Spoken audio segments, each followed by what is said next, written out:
لیے ہمیں اس ریاست کی بناوٹ جو ہے اس کو سمجھنا پڑے گا۔ یہ کہا جاتا ہے کہ پاکستان کے بننے کی بنیاد 1940 ریزولیشن ہے، قرارداد لاہور ہے، جس کو بعد میں اسی لیے قرارداد پاکستان کہتے ہیں کہ یہی بنیاد ہے۔ تو اس میں تو کہا گیا تھا کہ جو قومی وحدتیں ہیں جو ملک کو بنا رہی ہیں یہ آزاد و خود مختار ہوں گی، سارے فیصلے یہ کریں گی، اقتدار اعلیٰ کی مالک یہ ہوں گی، یہ مرکز کو کنٹریبیوٹ کریں گی۔ لیکن جب یہ طے ہوا کہ پاکستان بن رہا ہے تو بالکل اس کے الٹ ہو گیا، سارے اختیارات مرکز نے اپنے پاس لے لیے۔ شروع میں یہ کہا گیا کہ نیا ملک ہے، مہاجرین آ رہے ہیں، اختیارات کی ضرورت ہے، لیکن اس کے بعد وہ اختیارات مزید لیتے ہی گئے۔ جو انگریز کے دور کا 1935 ایکٹ تھا اس میں بھی صوبوں کو زیادہ حقوق تھے، اتنے بھی نہیں رہے پاکستان میں۔ ظاہر ہے اس کا رد عمل تو ہونا ہی ہونا تھا۔ جن قومی وحدتوں نے یہ ملک بنایا پھر انہوں نے اپنے حقوق کے لیے جدوجہد کی۔ جب بنگال تھا پہلے تو بنگالی، سندھی، بلوچ، پختون، تاریخ گواہ ہے کہ آپ دیکھیں گے کہ یہ ہر وقت جدوجہد میں ہے۔ تو وہ خود چیز بتاتی ہے کہ بھائی باقی سارے ڈیمانڈ کر رہے ہیں، پنجاب نہیں کر رہا ہے، اور پنجاب ان کے لیے فتوے جاری کر رہا ہے۔ تو یہ چیز خود بتا رہی ہے کہ اس ریاست پہ بالادستی جو ہے وہ پنجاب کی ہے، فیصلے اس کے مفاد میں ہوتے ہیں۔ تو ظاہر ہے پھر جو باقی قومی وحدتیں اپنے حقوق کے لیے بات کرتی ہیں تو مرکزی حکومتیں جس پر پنجاب کی بالادستی ہوتی ہے وہ اس سچائی، سچ اور حق اور ایمانداری کی علامت قرار دینا یہ درست نہیں ہے۔ ہٹلر اور مسولینی بھی الیکشن کے ذریعے جیت کر آئے تھے، تو دنیا ان کو خراب کیوں کہتی ہے؟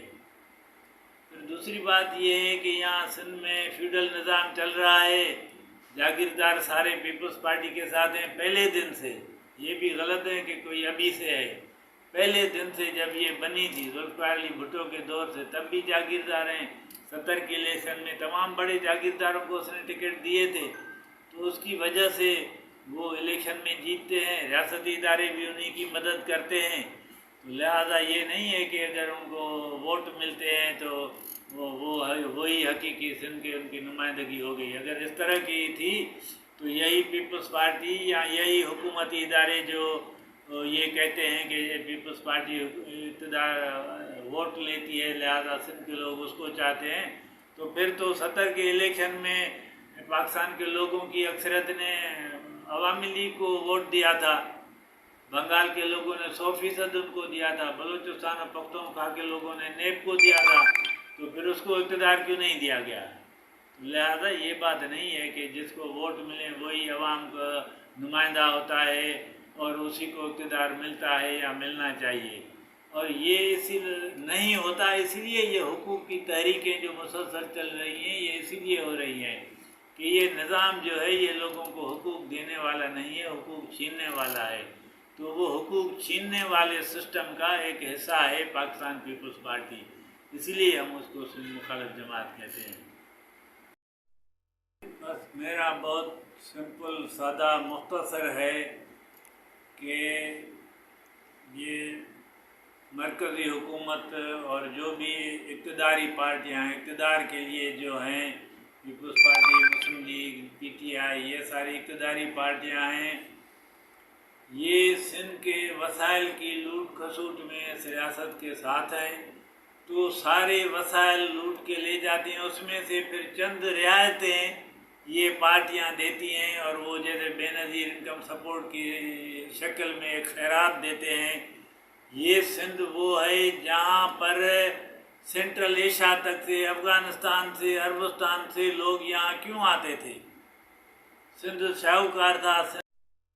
مسائل آپ جو ایک ایک کر رہے ہیں نا یہ الگ نہیں ہیں، یہ ایک ریاستی نظام کا حصہ ہیں۔ یہ ریاستی نظام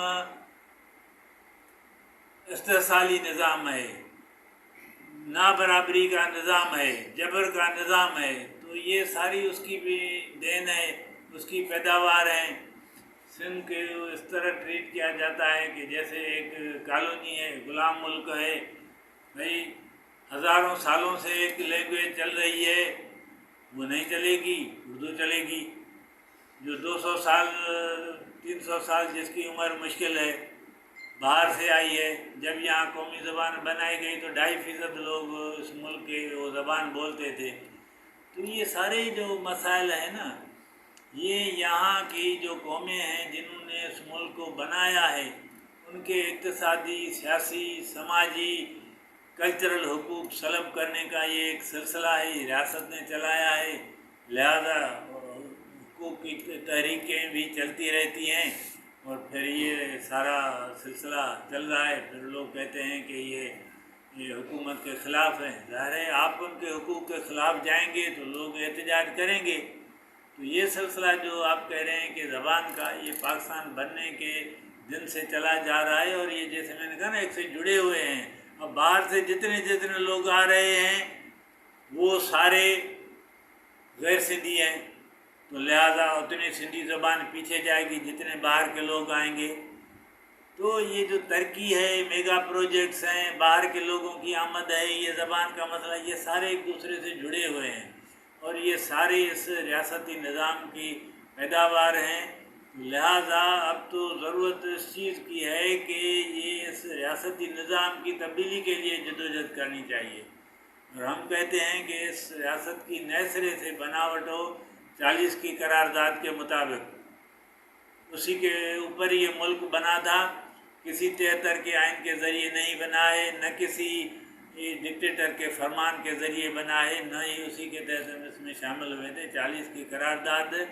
تو اگر یہاں پہ کوئی بھی لوگ یہاں امن، سکون، ترقی دیکھنا چاہتے ہیں تو اس کا یہی ہے کہ اس کی اسی بنیاد پر تعمیر کی جائے ریاستی نظام کی جس پر یہ ملک بنا ہے، ورنہ یہ اختلاف چلتے رہیں گے، لوگ جدوجہد کریں گے، آپ طاقت کے ساتھ اس کو کچلیں جتنے عرصے تک کچل سکتے ہیں، تو یہ تو چلتا رہے گا۔ سینکڑوں لوگ سندھ سے بھی ابھی ہیں، بلوچستان سے کتنے ہیں مجھے پتہ، وہاں تو لوگ کہتے ہیں کہ ہزاروں ہیں، لیکن سندھ میں ابھی بھی کئی سارے لوگ ہیں، ان کی فیملی، خاندان والے، بیوی بچے روڈوں پہ آپ آ کے احتجاج کر رہے ہیں، تو خواہ تو نہیں کر رہے نا۔ اب بات آتی ہے، تو لوگ تو مسنگ ہیں، اب بات آتی ہے کہ ریاستی اداروں نے اٹھائے ہیں نہیں اٹھائے ہیں، تو پھر دو باتیں آتی ہیں، یا تو ریاستی ادارے ان کے گمشدگی میں ملوث ہیں، یا پھر ریاستی ادارے نااہل ہیں، وہ اپنے نااہلی کا کریں کہ بھئی ہمارا بس نہیں چلتا، ہماری اہلیت نہیں ہے، لوگ جانے خود جانے۔ کیونکہ ریاست کا ایک ادارہ ہے، اس کا پہلا کام لوگوں کی جان کی حفاظت کرنا ہے، پھر ان کے مال کی حفاظت کرنا ہے۔ تو پھر ریاست کا فرض ہے کہ اگر دوسرے کوئی لوگ ایسے اٹھا کے جاتے ہیں تو پھر یہ اتنے سارے ریاستی ادارے کیا کرتے ہیں؟ پولیس، فوج، رینجرز، عدالتیں، سول انتظامیہ، یہ سارے اتنے لوگ ہیں، یہ ان کی پہلی ذمہ داری لوگوں کی حفاظت کرنی ہے۔ تو یا تو وہ پھر جو دوسری اگر کوئی قوتیں ہیں تو پھر ان کو ظاہر کریں اور لوگوں کا تحفظ کریں۔ دونوں میں سے ایک بات بھائی ہو سکتی ہے کہ یا تو ریاستی ادارے ملوث ہیں یا نااہل ہیں، یہ خدا کے وہ بتائیں کہ کون سی بات ہے۔ باقی لوگ گم تو ہو رہے ہیں سندھ سے ابھی بھی گم ہیں لوگ۔ پہلے کالا باغ ڈیم پہ بات ہوتی تھی، اس کی اتنی مخالفت ہوئی، تو بھاشا ڈیم کی جب شروعات ہوئی تھی تب یہ کہا گیا تھا کہ یہ کیری اوور ڈیم ہوگا، یعنی پانی اس میں رکے گا نہیں، یہ صرف بجلی بنانے کے کام آئے گی۔ آج سے 20-25 سال پہلے یہ کہا گیا تھا، تو لوگوں نے پھر اس پہ نسبتاً رضامندی دکھائی دی کہ ٹھیک ہے اگر نہیں ہے، لیکن ابھی تو آگے طے ہو گیا کہ 12 لاکھ ایکڑ زمین اس سے آباد کریں گے، تو اس کا مطلب ہے یہ پانی رکیں تو کالا باغ ڈیم نہیں، تو بھاشا ڈیم تو کالا باغ نہیں، تو سمجھو کہ ہم کہیں گے کہ بھورا باغ، لال باغ، تو نام سے تھوڑی فرق پڑتا ہے، آپ پانی روک رہے ہیں تو اس سے نہیں تو اس سے۔ تو حیرت کی بات ہے کہ یہ اس وقت ہوا ہے جب یہ کرونا کی وبا پھیلی ہوئی ہے، دنیا کی ریاستیں اس وبا میں لوگوں کو ساتھ کرنے کے لیے جو متنازع اور اختلافی مسائل ہیں ان کو پیچھے اکیل رہی ہے. جو اپوزیشن کی قوتیں ہیں ان کو بھی حکومتیں اپنے ساتھ ملا کے اور مشترکہ مفادات کی بنیاد پر اس وبا کے خلاف جدوجہد کر رہے ہیں. یہ عجیب ریاست ہے کہ بجائے اس میں لوگوں کے دکھوں کا مداوع کرنے، ان کی مصیبت میں ان کا ساتھ دینے کے، اس مصیبت سے ناجائز فائدہ اٹھانے کی کوشش کر رہی ہے کہ اب لوگ چونکہ اس مصیبت میں پھنسے ہوئے ہیں، ان کی جان کے لالے پڑے ہوئے ہیں، ایک طرف ان کی زندگی خطرے میں ہے، دوسری طرف لوگ بھوک مر رہے ہیں، لاک ڈاؤن لگا ہوا ہے، کیوں نہ اس سے موقع سے فائدہ اٹھا کے ہم ڈیم بنا لیں. تو پھر اسی لیے ہم کہتے ہیں کہ یہ ریاست ہماری ریاست نہیں ہے. پھر ریاست کے جو حکمران ہیں ان کو پھر غصہ آتا ہے کہ یہ آپ کیسے کریں. جب آپ ایسے فیصلے کریں گے تو ظاہر ہے لوگ ایسے ہی پھر کہیں گے کہ ہماری مصیبتوں میں ریاست اس لیے ریاست بنتی ہے. لوگ عوام قومیں اپنے اختیارات کا حصہ حکومت کو اس لیے دیتی ہیں کہ اس طرح کی جو مصیبتیں آئیں ان میں ان کی مدد کرے. یہ تو الٹا ہو رہا ہے کہ اس مصیبت سے فائدہ اٹھا کے اور سندھ کے منافی فیصلے کیے جا رہے ہیں. تو ظاہر فطری بات ہے. یہ تو صرف سندھ کی زرعی زمینوں کی آباد اور غیر آباد ہونے تک کی بات نہیں ہے.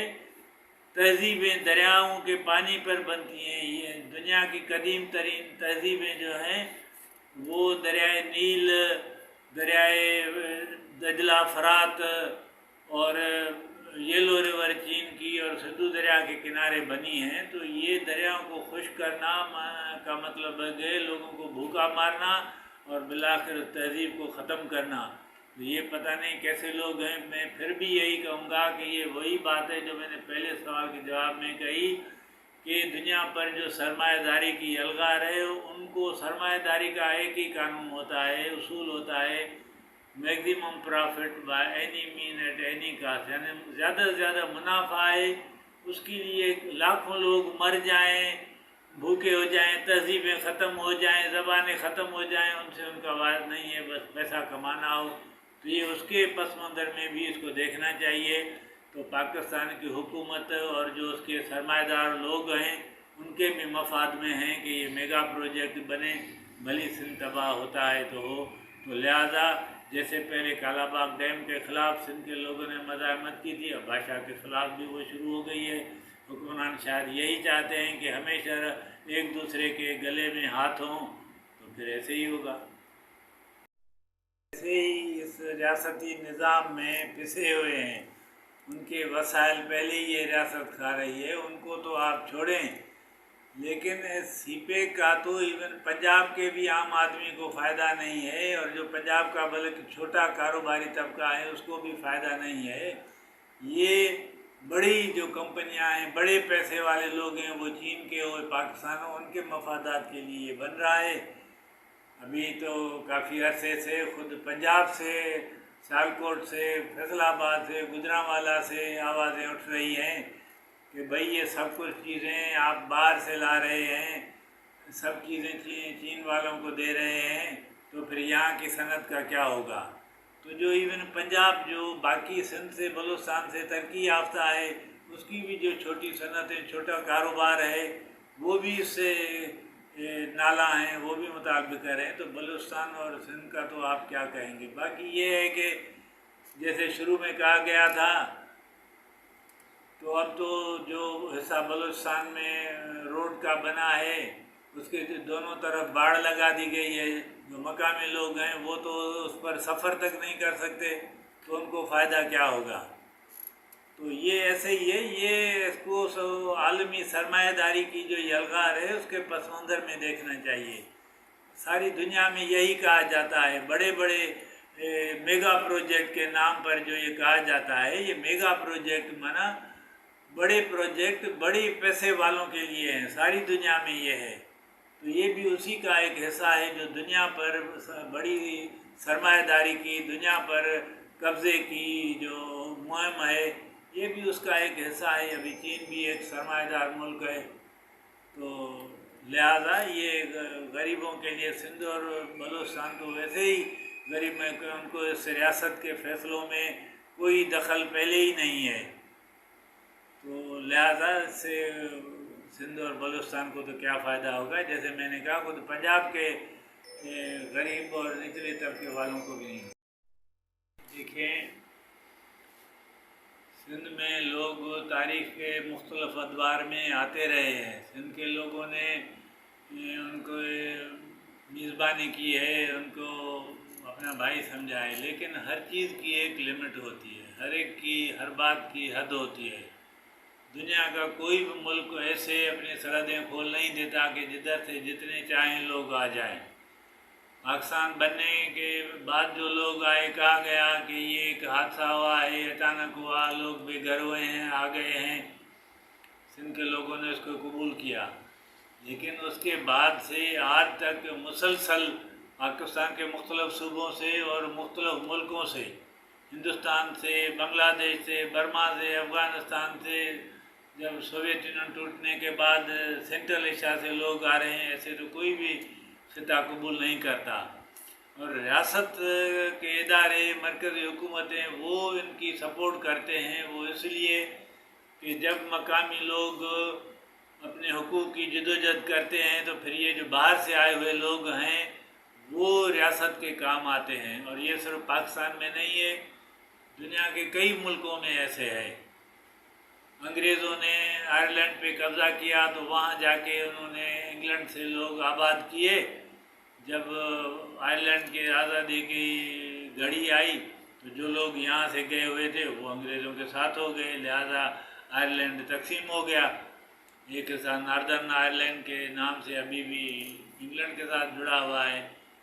تو اسی طرح یہاں بنگال میں جو بہاری گئے تھے وہ بنگالیوں کے حقوق کی جدوجہد میں ان کے ساتھ کھڑے ہونے کے بجائے مرکزی حکومت کے ساتھ کھڑے ہوتے تھے، اس لیے ریاستی ادارے بھی ان کی سپورٹ کرتے ہیں اور اس وجہ سے یہ آ رہے ہیں، لیکن یہ جو لامحدود لوگوں کی آمد ہے یہ کوئی برداشت نہیں کرتا، نہ سندھ برداشت کر سکتا ہے، نہ ہم کریں گے، اسی لیے یہ آواز ہوتی ہے کہ ان لوگوں کو واپس بھیجا جائے۔ سندھ قومی اتحاد بنا تھا، سندھ کا ایک قومی جرگہ سمجھے، انہوں نے کہا تھا 1954 کے بعد، مطلب جب ون یونٹ بنا اس وقت سے لے کے جو لوگ آئے ہیں ان کو واپس جانا چاہیے۔